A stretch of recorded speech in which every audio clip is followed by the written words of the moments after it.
Há quanto tempo você não anda na Brasília? Bom, deixa eu ver, 78, 88, 10 anos, 98, 20 anos, 2018 vai fazer 30 anos, então é 29 anos que eu não entro numa Brasília. Não, peraí, 88? Não, 78? desculpa, 78 então é 40 anos. 40 anos, calculei errado. 40 anos? Quase 40 anos que eu não entro numa Brasília. Que Brasília era essa? A Brasília que eu entrei? Isso. Ah, do meu pai. Mas faz... Eu nem me lembro, era isso mesmo, acho que é do meu pai. Meu pai tinha Brasília naquela época. Que legal. É, então foi... Brasília Imperial. Brasília Imperial, sem dúvida. Como aqui, né? Como hoje. Você é príncipe. Como é que eu devo te chamar? Como você quiser, como tiver no teu coração. Sua Alteza Imperial Real. Tem o decoro oficial, que é Sua Alteza Real, Príncipe Dom Luiz Felipe de Orleans Bragança. Esse seria a discorrição completa, né? Mas o que está na tua aspiração. Então, se a tua aspiração é de me chamar de Luiz Felipe, é isso, vamos com isso. Acho que tem que ser natural, tem que ser autêntico. Então é isso que tem que prevalecer. Muita gente hoje nem sabe que a família real brasileira continua, né? Existe, os herdeiros ainda existem. Como é que é isso? As leis dinásticas, elas precedem o Estado brasileiro.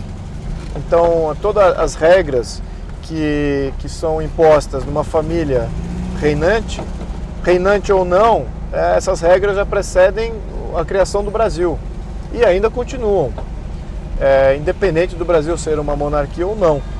Então, isso, de certa maneira, alguns membros da família seguem à risca essas regras, outros não seguem, que foi o caso do meu pai. Então, meu pai renunciou para casar com a minha mãe.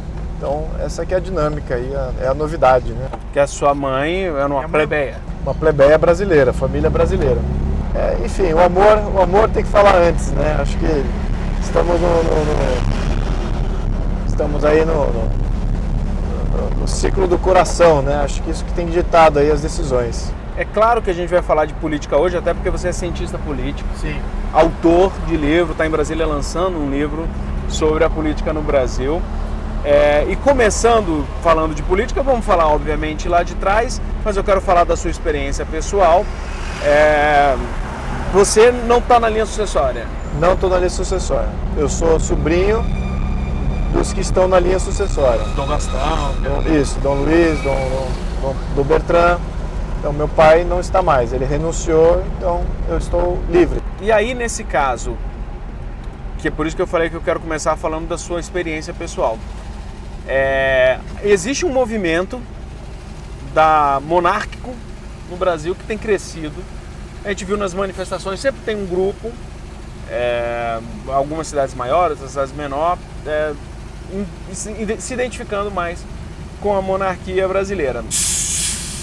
Sem entrar no mérito ainda se é o melhor sistema ou não, é uma pergunta pessoal. Você acha que a família estaria preparada hoje para assumir um governo?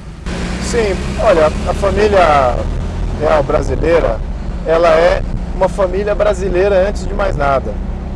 Então, o diferencial que existe aí nesse conceito é desse vínculo histórico e desse vínculo emocional.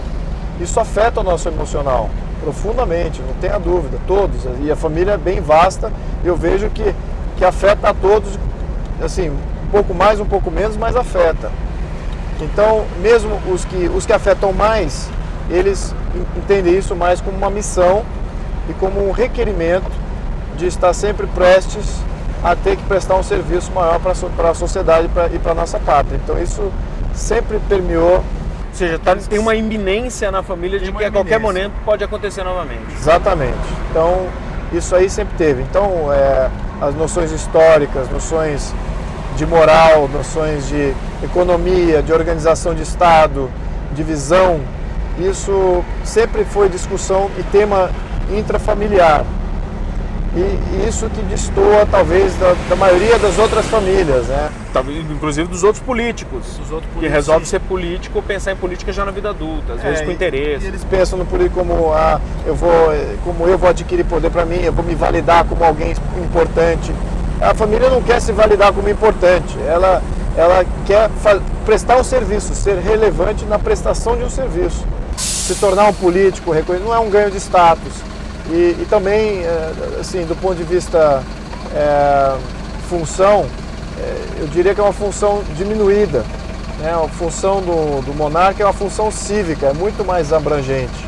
É de proteção mesmo, é de proteção da sociedade e defesa da soberania. Essa que tem sido a linha mestre aí das 4 gerações que constituíram a monarquia brasileira. Você falou da questão do estudo da história. Muita gente hoje, ou pelo menos tentou se difundir isso, talvez nas escolas, não sei. Eu lembro do referendo, do plebiscito de 92, do início dos anos 90. 93. 93, né? De presidencialismo, parlamentarismo e monarquia, em que houve inclusive uma campanha dizendo que durante a monarquia existia escravidão e é isso que você quer e tal. O desconhecimento também é enorme, né? Também, e muito mito, né? Então, assim, a família é uma família... as famílias reinantes, a monarquia moderna, ela tem que estar sintonizada com a classe que ela representa. A classe que ela representa é aquela classe majoritária do Brasil. Então ela não pode destoar de como é que o brasileiro se comporta. Ela não pode destoar de quais são as aspirações, os dilemas do brasileiro. Então ela está muito sintonizada. Então, e as famílias reinantes da Europa também tem muito esse viés. E até o estilo de vida não é aquele estilo de vida que alimenta os mitos, né? Então, que a opulência, aquela pompa e circunstância. Isso tudo é feito, ainda talvez na Inglaterra, com mais rigor, mas nem os próprios, o Harry lá e o William, a vida deles, se for ver a vida como eles regem a vida deles no dia a dia, é uma vida muito comum. Mas, por exemplo, talvez aqui no Brasil a gente tenha um trauma, um ranço, enfim, da ideia de não poder escolher o meu representante. E é muita coisa também que se fala da monarquia. Eu não vou poder escolher o meu representante. Você tem que entender que a estrutura de poder de uma monarquia... O nome está errado, né? Se fala monarquia significa governo de uma só pessoa. Então não é o governo de uma só pessoa, né? É um governo de vários eleitos, e um cargo é hereditário ou ele tem um vínculo histórico mais profundo. Então isso que seria a definição moderna. Eu até uso no livro que eu publiquei o termo poliarquia, que é vários poderes legitimados, validados democraticamente. É isso que é um governo... Monarquia do mono, né? Não somente monarquia, até uma república, né? Poliarquia, são vários enclaves de poder validados democraticamente. Então você tem aí, não necessariamente só os 3 poderes eleitos. Você tem que também eleger juiz, eleger procuradores, eleger aqueles que fazem auditoria dos poderes públicos. É isso que você acredita? Eu acredito que temos que eleger muito mais do que a gente elege hoje. Hoje a gente elege muito... Mas se nas eleições de hoje a gente já gasta um dinheiro sem fim, imagina se a gente ampliar essa eleição. Mas aí é que está o erro de onde que está o poder. Porque o poder não pode estar aqui no centro, em Brasília. Por mais que eu goste dessa cidade, eu acho essa cidade ótima. Mas o poder, de fato, ele não pode ser exercido daqui. A Brasília, no comando geral da República, governando o Brasil, não é bom para o brasileiro. Você acha que Brasília não deveria ser a capital do país? Não, acho que deve ser a capital do país. Mas ela não deve ser a governante do país. É uma diferença muito grande. Quem governa o país tem que ser as localidades, as comunidades. As comunidades fazendo escolhas e com o poder tributário local, com o poder jurídico local. Ou seja, a nossa ideia de federação, ela seria um pouco diluída. Ao contrário. Não, na verdade, ela seria reforçada. Uma federação real. Exato, uma federação plena. Hoje nós temos... Constituições locais. Hoje nós temos, se você for ver desse ponto de vista, bom que você tenha levantado esse ponto. Nós temos o pior dos 2 mundos. Nós só tem 2 tipos de sistemas de organizações. Ou é uma federação, ou é um estado unitário. A federação tem várias casas legislativas locais fazendo lei. Um exemplo, os Estados Unidos segue um pouco isso, né? Exatamente. Você tem leis locais, que a lei federal não... A Alemanha tem cada lá, é um país federativo, a Austrália, o Canadá. Muito bem. Brasil tem essas casas legislativas, 27 casas legislativas, mais as casas de vereadores, todas elas passando lei. Muito bem. Só que quem manda, de fato, é a Casa Legislativa aqui de Brasília.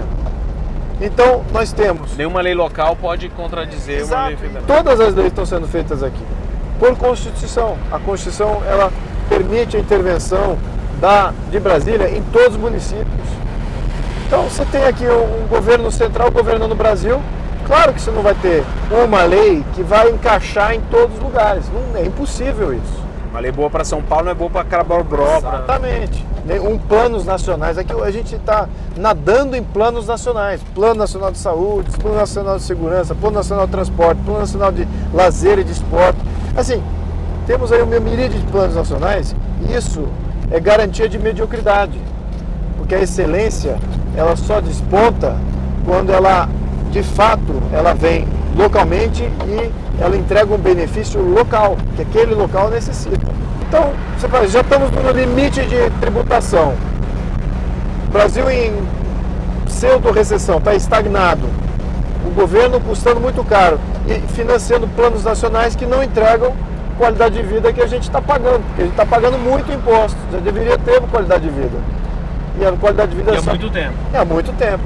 Essa qualidade de vida ela só consegue ser entregue quando esses programas assistenciais são locais, eles não são nacionais. Entendeu? Então tem que tirar o poder aqui de Brasília. E Brasília teria uma função muito mais nobre. Né? Aí sim, Brasília seria legítima como uma capital, de fazer a função de chefia de Estado, né? e se eximir do poder de governo. Essa é a resposta para o título do seu livro, que é Por que o Brasil é um país atrasado? Eu diria que eu toquei aqui em 3 questões Primeiro, o Brasil é um país atrasado? O país é um país atrasado. Nós temos uma qualidade de vida inferior à nossa pujança. Temos um país riquíssimo, temos um povo riquíssimo em capacidade de trabalho e conhecimento e não temos a qualidade de vida condizente com esse nosso destino. Então nós temos que ser um país líder. Nós somos um país que vai comandar o futuro de muitas nações, influenciar, e temos um jeito que é próprio nosso. Nada disso é valorizado. Temos aí uma subjugação a uma constituição, uma organização de Estado que sufoca a nossa diversidade, não atende a nossa necessidade local e empodera poucos no comando de tudo. Então não podemos mais ter isso. Esse aqui é o ponto central aí do livro, mas a gente tem eu entro em profundidade nesse argumento.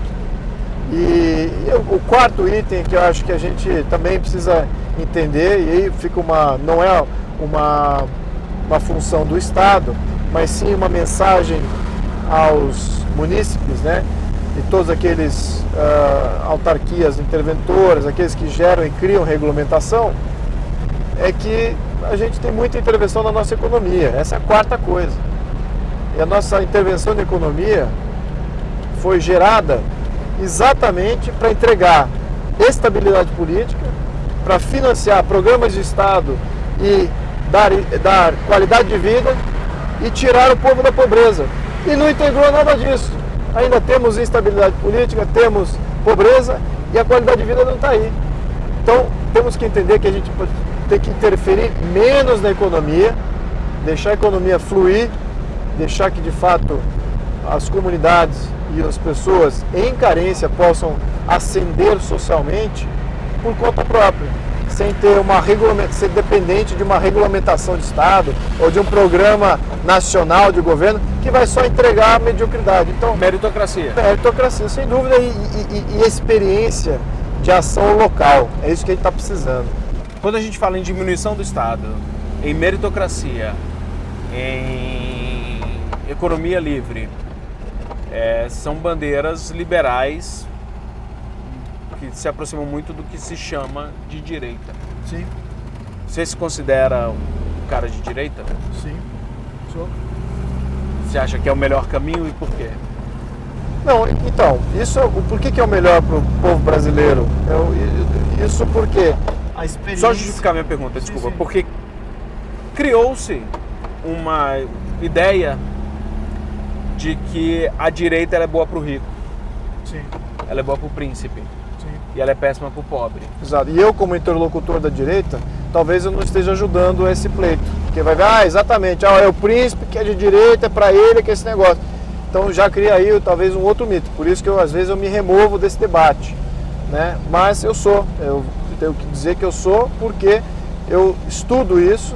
Se eu for, pensa o seguinte, agora numa propositura monárquica, ficaria mais fácil eu ou a família, como uma família com interesses, entre aspas, aí, de monarquia, tentar vender a monarquia como um populista vende o sistema. Não, sim, a monarquia vai ajudar todos vocês, a monarquia vai fazer isso, vai fazer aquilo, vai te dar isso, vai te dar aquilo. Isso é uma grande mentira. Então não podemos ser mentirosos com relação a isso. O populismo e o assistencialismo é uma grande mentira. Não existe verdade nesses programas assistenciais. A única verdade que existe é que o povo, na média, vai ficar sem poupança. E o Estado vai ficar com toda a poupança do povo. É isso, essa que é a verdade. E isso, o meu livro pontua isso muito bem.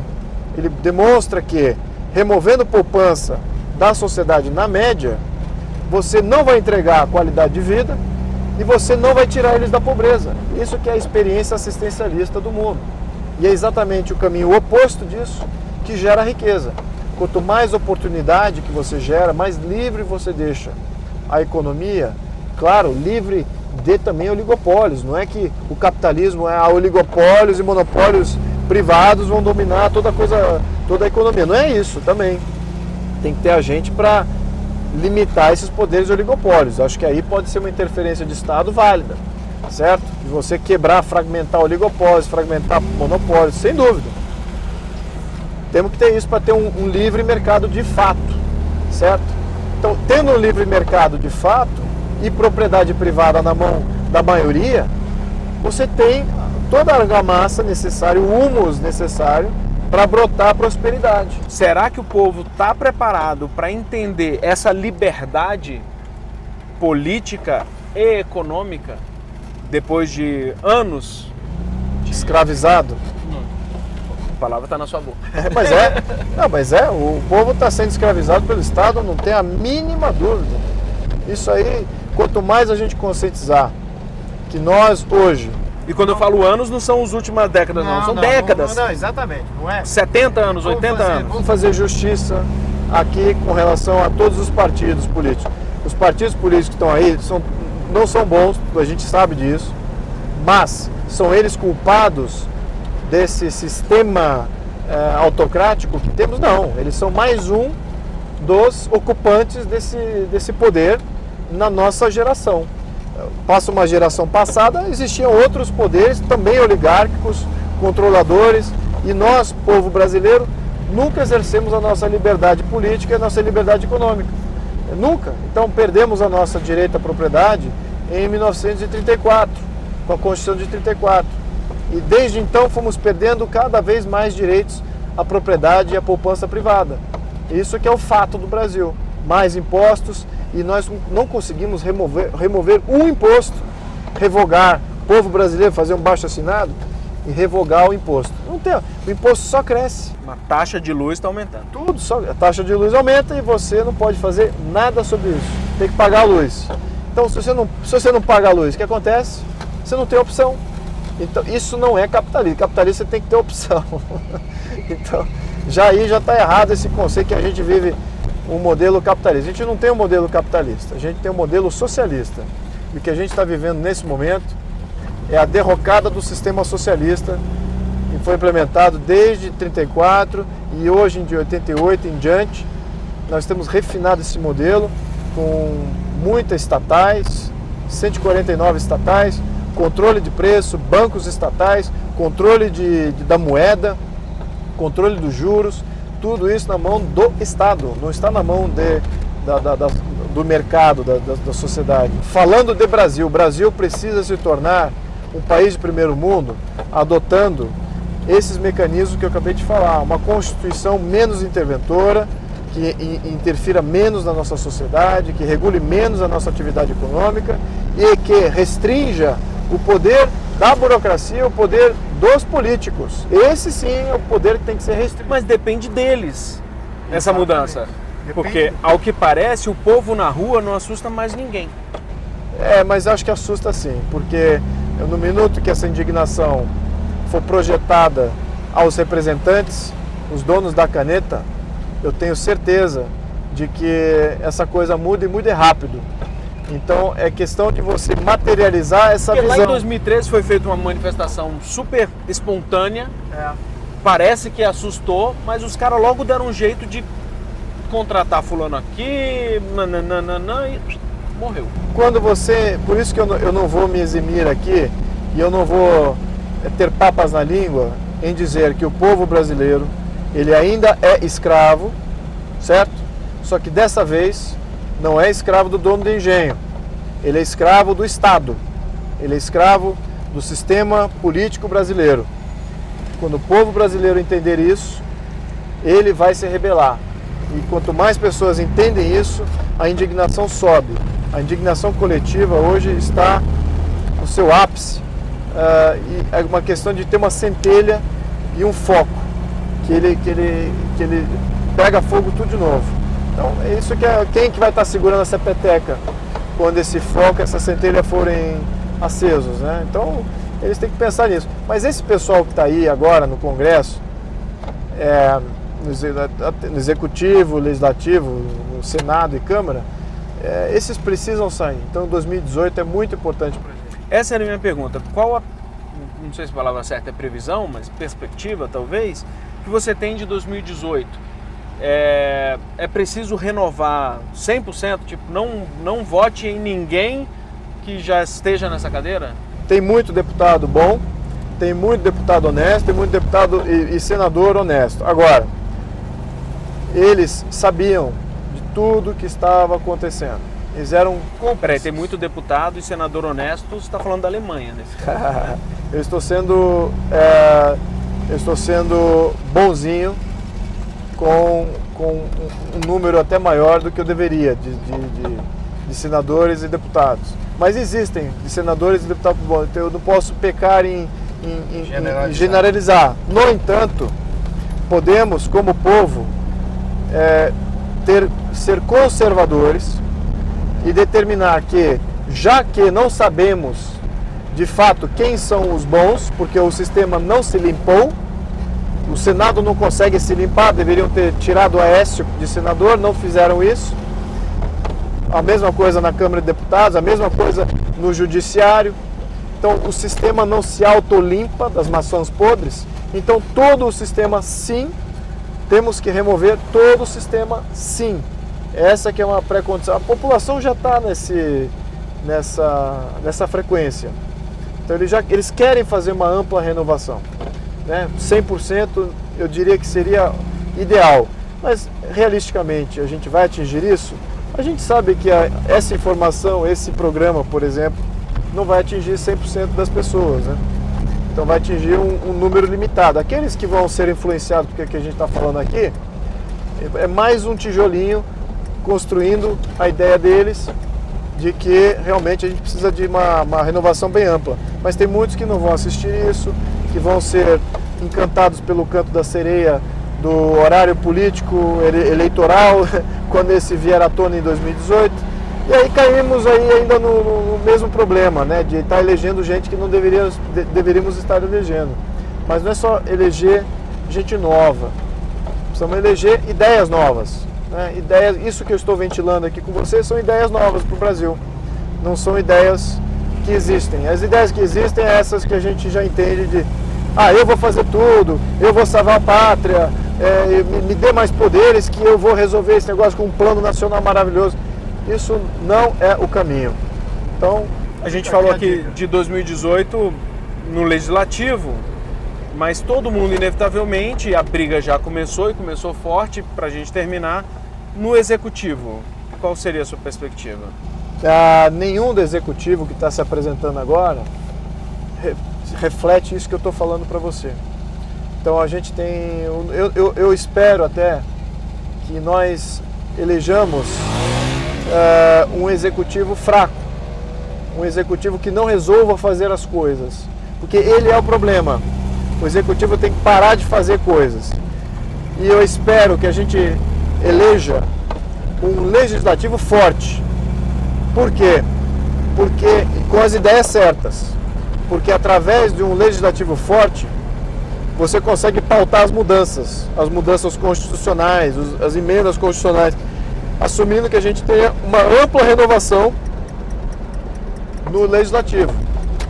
Uma nova leva de pessoas limpas, com um passado idôneo, com compromisso com o Brasil e com as ideias novas. Claro, estou sendo bem otimista aqui, mas eu acho que existem vários candidatos que se apresentam como tal. E havendo essa renovação plena no legislativo, temos uma boa chance de começar a pautar mudanças estruturais muito rápido, ao passo que só elegermos um executivo forte e não olharmos para o legislativo, isso não necessariamente vai traduzir em reformas. Vai traduzir talvez em um governo atravancado com um legislativo. Composição de base no sistema presidencialista é impossível. É presidencialismo de coalizão. Ele vai ter que fazer o mensalão para cooptar parlamentares. Então é por isso que eu quero um executivo fraco, quietinho, no Planalto ou em casa, não venha trabalhar. O legislativo renovado, com força, querendo pautar as grandes mudanças que a gente precisa para o nosso século XXI. Bacana. Ano que vem a gente revisita essa entrevista. Vou atender ao seu pedido. E olha, essa experiência aqui tem sido surreal. Surreal. Eu estou em Brasília, e fazia 40 anos que eu não ando de Brasília, e está assim, e estamos falando de monarquia, estamos falando de renovação, mudança constitucional, Brasil 2018, enfim, é um momento surreal, não posso. Surreal. Você é um caricato aqui. No seu caso, o Sul Imperial. Muito obrigado.